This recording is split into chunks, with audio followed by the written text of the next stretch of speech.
నరంజయ్ ఏంది వ్యవసాయం చేస్తావా? పెన్షన్ వస్తుందా? పెన్షన్ రాదు నాకు. అవునా? ఎందుకు? పెద్ద మనిషి అయినావు కదా. ఏమన్నా పేరు మీద 10 ఎకరాల భూమి ఉంది, రాదు. ఓకే, 10 ఎకరాల భూమి ఉంది అయితే. మరి రైతు బంధు పడుతుందా? రైతు బంధుకి అటువరకు కేసీఆర్ ఉన్నాడు పడ్డది, ఇప్పుడైతే ఉంది. అంతేనా? మరి బ్యాంకులు ఎంత అప్పు నువ్వు ఎంత రుణమాఫీ అయింది? 2 లక్షలు అన్నాడు రేవంత్ రెడ్డి. 160 ఉంది కానీ ఇంతవరకు అయితే ఏం కాలేదా? 160 2 లక్షల కూడా రుణమాఫీ అయింది, మొత్తం పండుగ చేసుకోమని చెప్తున్నాడు మీలాంటి రైతులకు అందరికైనా. రాలేగా రాలే. మరి ఎట్లా?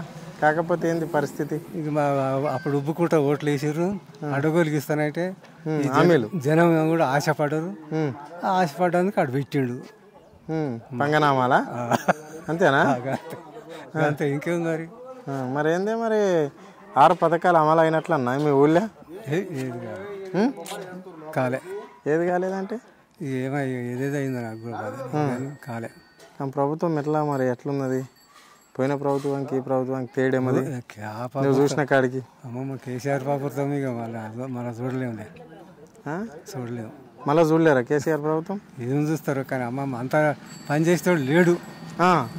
కేసీఆర్ లాగా నీ వయసు మినిమం నాకు తెలిసి 60 ఏళ్ళు ఉన్నట్లు నువ్వు 60-65 ఏళ్ళు ఉంటావు. అట్లా నువ్వు నా లెక్క ప్రకారం 7-8 మంది సీఎంలను చూసి ఉంటావు.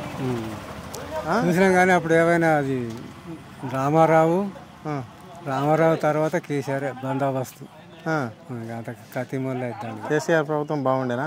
బ్రహ్మాండంగా ఉంది. మరి 8 నెలల పాలనలో ఎట్లున్నది? ఏం లేదు, ఎక్కడ లేదు.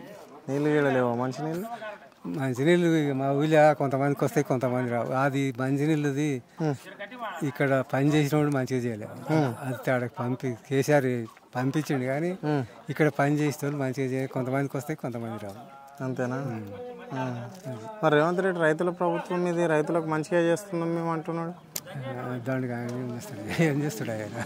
అంతేనా?